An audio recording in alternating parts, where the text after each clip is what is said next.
Alors prise 2, aujourd'hui on est à Lurcy-Lévis, on est avec le RB25. C'est normalement une session sur le sec, mais il se trouve que malheureusement il y a de la pluie. Enfin il y a de la pluie, il y avait de la pluie ce matin, la piste s'est trempée, etc. Donc cette matinée ça va être un petit peu comme d'habitude, hein, du coup. Alors le train avant on l'a installé non sans douleur et on n'a pas de géo et on a 2-3 petits soucis, mais on a aussi galéré à trouver les pneus. Mais ça devrait se faire. Donc voilà. Donc je vous retrouve juste après, hein, parce que là je suis pressé d'aller rouler. Et dans ce cas-là, dans 2 minutes.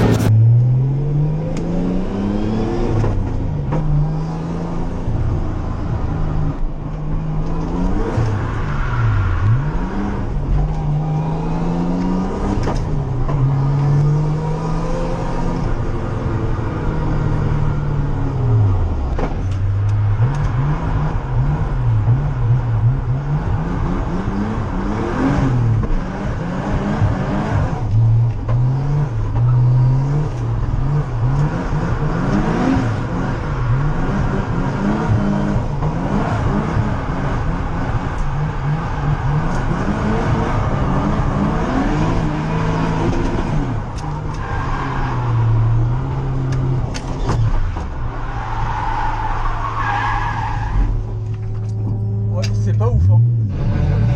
Le train avant il est vraiment pas ouf.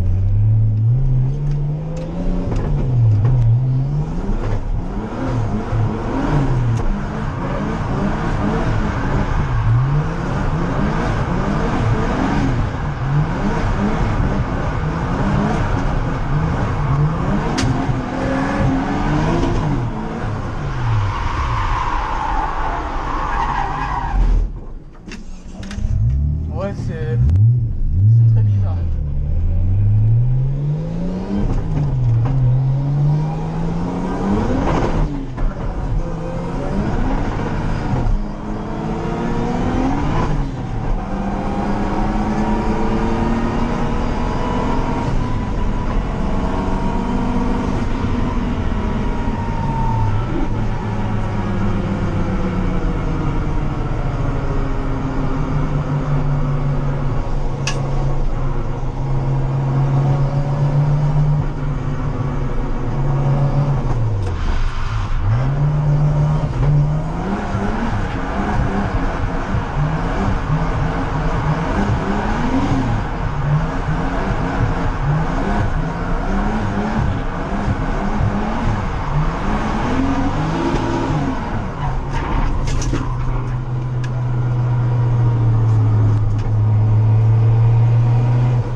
Non, c'est trop bizarre sur les transitions. Ah, c'est que t'as plus d'angle.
Je vais rentrer, je vais voir pour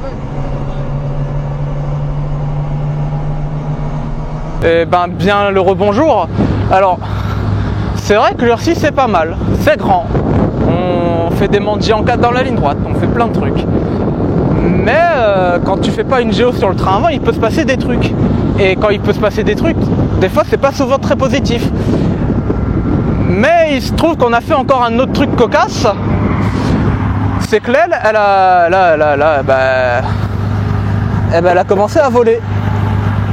Donc elle a arraché une partie de mon bas de caisse. Du coup, j'ai un problème avec le côté droit, hein, parce que la grise elle avait la trace bleue, là j'ai le bas de caisse arraché. Bon, ça me motivera à acheter un kit. Mais voilà, donc quand vous allez sur une sortie piste, vérifiez les attaches de vos ailes et surtout évitez de faire des sorties à cause du regrip, hein, parce que forcément sur le sec avec un train avant pas réglé, ça regrippe sévère et tu fais des grosses sorties. Donc voilà, il y aura un petit peu de végétation dans la voiture, mais c'est comme ça. Du coup à tout à l'heure.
Du coup rebonsoir, on est en fin de journée et on a très bien timé notre connerie parce que du coup on n'a plus d'essence et on a fini à pile 17h. Non, je vais couper le moteur.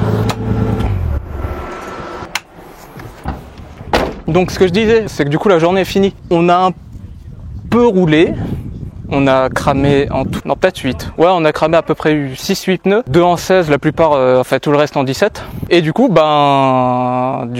j'ai pu expérimenter non seulement le 16 pouces sur le mouillé et sur le sec entre guillemets, et du coup le 17 pouces. Le 17 pouces de bonne et de moins bonne qualité, et ça fait toute la différence, bien entendu.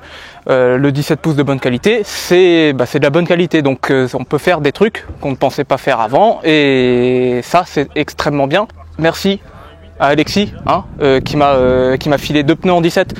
C'était des Dunlop Sport Max, après s'il y a un numéro je ne le connais pas, qui ont été extrêmement bien. Pour le coup, j'ai fait ma meilleure session littéralement avec ces pneus. Vraiment quasiment tout le circuit en drift, même si c'est encore un petit peu bancal au niveau de la technique. Mais en tout cas, ils ont été incroyables. Après, les autres pneus, là on n'avait plus d'essence, donc j'ai pas pu cramer mes derniers pneus. Mais c'est quelque chose à conduire le RB. Je vais y revenir juste après, je vous retrouve dans quelques minutes. Ok, nous voilà 2 semaines après, enfin 2 ou 3 semaines après la sortie piste à Lurcy. Pourquoi? Parce que on n'a pas eu le temps de tourner avant. Mais là on va faire un petit débrief ultra rapide, que je vais essayer de faire très rapidement. On va parler du ressenti du train avant et en deuxième partie de comment s'est comporté le RB. Est-ce qu'il a craché du sang? Est-ce que tout va bien? Est-ce que j'ai cassé des trucs? Ma foi, si vous avez vu la vidéo juste avant, vous verrez que non et que tout s'est bien passé correctement. Mais là, on va aborder le train avant. Le train avant, pourquoi? C'est un sujet bien à lui parce que déjà, j'avais pas de géo. Ça, je pense que je l'ai déjà suffisamment dit. Et au niveau du ressenti sur la piste, je pense que vous avez dû voir qu'en début de journée, quand c'était mouillé, c'était très dérangeant. Alors pourquoi? Vous avez vu que sur les transitions, et généralement uniquement sur les transitions, j'avais tendance à spin / faire de la merde. Pourquoi? J'en sais pour l'instant rien, je n'ai pas de vraie piste de réflexion, mais j'en ai une peut-être, c'est le carrossage absolument abusif que j'avais à l'avant. Je pense que peut-être en réduisant le carrossage et en faisant une vraie géo sur le train avant, ce qui me semble quand même le minimum quand tu vas aller sur piste. Après, au niveau des déclenchements, c'était aussi un peu particulier. En tout cas sur le mouillé, c'était très particulier la session. Je pourrais même pas qualifier ça d'ultra qualitatif dans le sens où c'était pas forcément le plus fun parce que ça glissait beaucoup. Sur les déclenchements, dans certains virages, peut-être que je mettrai 2-3 extraits vidéo, je déclenchais et j'avais l'impression d'aller direct en full lock et d'y rester de rouler en crame même quand je faisais des manjis sur la grande ligne droite. Genre j'étais comme ça, le volant comme ça, avec les mains sur le volant comme ça en fait. Ah oui, ok. Et je tourne de l'autre côté. Oh, dis donc! C'est pas ultra pratique, c'est pas non plus c'est pas les meilleures sensations que j'aurais pu avoir à ce moment-là. Peut-être qu'avec moins d'angle, je pense notamment si j'y étais avec la grise, je me serais peut-être beaucoup plus même amusé sur le mouillé. Après sur le sec j'aurais parlé chinois, ce qui me semble assez évident. Sur le mouillé, le train avant, je l'ai vraiment senti très bizarre. Après ça m'a pas empêché de faire 2-3 trucs que je pensais pas faire avant, c'est-à-dire prendre le long droite dans la ligne droite en fait. Peut-être aussi que ça joue avec le fait que j'avais des pneus en 16 à l'arrière. Après, j'ai déjà roulé avec du 16 sur du mouillé à Pouilly il y a quelques mois et c'était assez correct ma foi. Mais là, peut-être que les conditions s'y prêtaient pas. On ne sait pas. Après, sur le sec, là c'était carrément différent parce que j'ai dû changer complètement ma façon de conduire. J'ai dû plus ou moins transposer ce que je faisais sur Assetto Corsa mais IRL, c'est-à-dire y aller comme un bourrin et donner des coups d'embrayage à plus savoir quand en foutre. Et ma foi, j'aime bien, c'est un style de conduite on s'est impliqué. Je peux même citer notamment un pote qui me disait « Oh, regardez, il a l'air tout calme en vrai, mais derrière le volant, c'est un excité. » Alors vraiment, legit, même moi, au bout d'un moment, j'étais derrière le volant, j'étais là en mode « Putain, je bouge beaucoup quand même pour quelqu'un qui est censé être fatigué, qui a dormi 2 heures. » Ouais, c'est vrai que j'ai dormi 2 heures. Mais au niveau des sensations, en fait, je suis partagé entre le fait que fait chier, le train avant, il est pas ouf. En fait, je peux pas rentrer genre des petits backies là comme ça, comme je voulais faire à la base. Il manque un truc. Mais je suis aussi partagé avec l'autre sentiment en mode putain, faut se donner pour balancer la voiture. Après, peut-être que c'était ma première fois sur le sec avec la voiture et que du coup, ça joue énormément avec ma façon de ressentir les choses pendant que je conduis. Parce que du coup, je peux pas me baser sur une expérience précédente pour me dire ah oui, là, il faut que je balance plus la voiture. Ça se trouve, il faut le faire de base avec le RB comme ça, sur mouillé, enfin sur sec, même sans le train avant modifié. Mais j'ose espérer que avec une géo et potentiellement un setup de pneus plus adéquat et peut-être jouer un peu plus sur les pressions, peut-être que j'arriverai à un résultat qui me plaît beaucoup. Même si pour l'instant, comme j'ai dit, je suis partagé, mais là, le train avant, je l'aime vraiment beaucoup. C'est vraiment quelque chose assez unique de voir qu'on puisse prendre de la vitesse, parce que mine de rien, l'Ur6 c'est très rapide. Peut-être que j'ai pas été le plus rapide non plus, malgré mes 300 peut-être petits chevaux, mais ça allait plus vite que sur le mouillé. Et ça, c'est une sensation vraiment incroyable. Et surtout, aller vite, mais prendre de l'angle. Et ça, c'est ce que je voulais à la base. Et depuis le début, même quand je roulais encore au Bourbonnais, je me disais, ouais, j'aimerais aller plus vite et j'aimerais prendre plus d'angle. Et ça, c'est... j'y suis un peu parvenu, même si je pense, très honnêtement, si j'avais plus de courage et que j'avais une plus grosse paire de couilles et que j'avais peut-être un meilleur setup, je pense que je pourrais aller encore plus vite et plus fort. Mais ça, justement, on va bosser ça au fil des sorties circuit. Après, au niveau du train avant, au niveau solidité, parce que j'ai des billettes de Nissan Maxima, ce que j'ai dit dans la vidéo de la semaine dernière, là pour l'instant rien à redire. Pareil au niveau des rotules, il faudrait que je fasse un check-up de la voiture potentiellement sur un pont prochainement. Tout est là, la voiture roule encore droit, donc ma foi c'est que ça a l'air de tenir. Donc pour l'instant les billettes de Nissan Maxima et les rotules de S14 stock, je les considère encore. Après, on va parler du RB, de est-ce qu'il a bien tenu la journée. Alors techniquement oui, j'ai mis un plein avant de partir. Le plein a duré presque la journée, dans le sens où j'ai pas forcément énormément roulé parce qu'on a pris du temps à changer les roues, fallait mettre les convertisseurs, etc. Sauf que vous savez que je suis extrêmement lent, même si j'ai été aidé par Fumier Rox et Adrien. Le RB, il a fait son taf. Au niveau des températures, on a été des fois à 110 degrés, mais ça c'est après je sais pas combien de minutes de roulage. Niveau température d'eau, RS, on a toujours été plus ou moins bas, on va dire. J'ai pas trop fait gaffe, mais rien d'anormal. Sinon, le RB, pas de bruit bizarre, rien. Pour le coup, vraiment, il s'est très bien porté, le RB. Je pensais que peut-être qu'on allait être en difficulté par moment, notamment quand il commençait à faire sec. Mais non, j'ai fait ma journée sans souci et peut-être qu'il arrivera au niveau du CA18, sur le niveau de tranquillité quand je suis sur une sortie circuit. Mais ça, pour l'instant, j'en doute encore parce que mon CA18, c'est quand même un sacré morceau lui tout seul. Il va m'arriver des problèmes dans pas longtemps.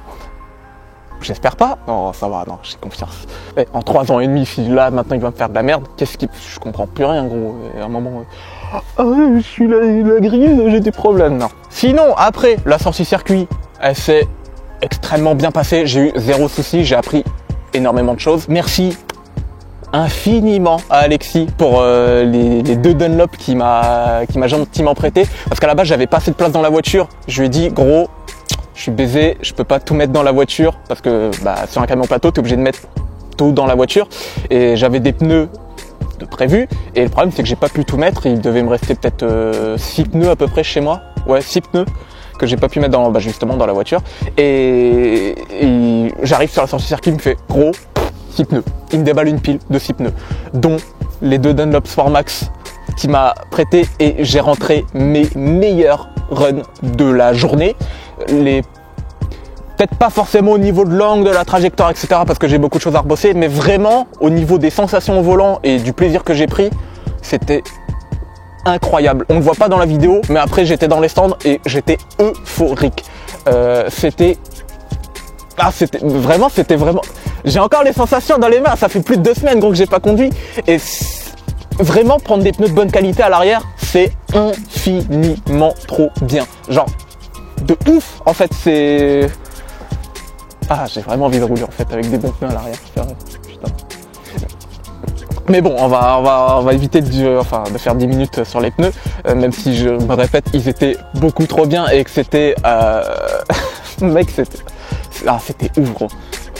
Parce qu'en plus j'ai roulé avec du 17 juste avant, je pense que je dois le dire en plus avant la conclusion.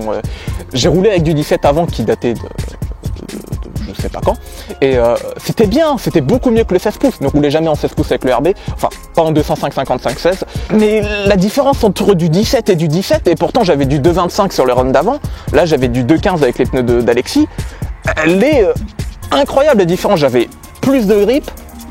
Après au niveau longévité, c'est vrai que c'était peut-être un peu moindre, mais peut-être que ça s'explique par le fait que j'y suis allé comme un gros bâtard, parce que justement je voulais faire monter Alexis en mode hey, tu viens tâter un petit peu de tes pneus, et le problème c'est que je suis rentré, j'étais sur la corde, je mettrai peut-être une photo des pneus de comment ils ont fini, hein. On voit bien qu'il y a un côté plus abîmé que l'autre, parce que l'Ursi, grand virage à droite, tout ça, mais voilà, on va pas s'éterniser là-dessus.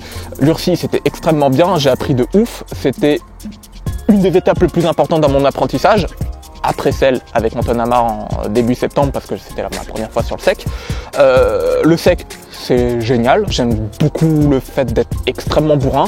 Le mouillé par contre je ne critiquerai pas parce que c'est extrêmement bien aussi, mais ça correspond à plus ou moins je dirais un autre délire. Là moi en ce moment je veux être plus rapide, avoir plus d'angle et vraiment être plus commit au volant.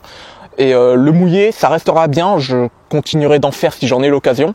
Mais le sec, je pense que je vais essayer de bombarder, c'est beaucoup trop bien. Je vais juste penser à acheter des pneus neufs la prochaine fois, si possible, des pneus qui durent un peu plus longtemps pour éviter de devoir les changer toutes les 2 minutes. Et c'est tout. C'est à peu près tout. Moi, tout ce que je vous dis, c'est à la prochaine. Soyez prudents sur la route. Faites pas les cons non plus sur la route. Cocasse. Et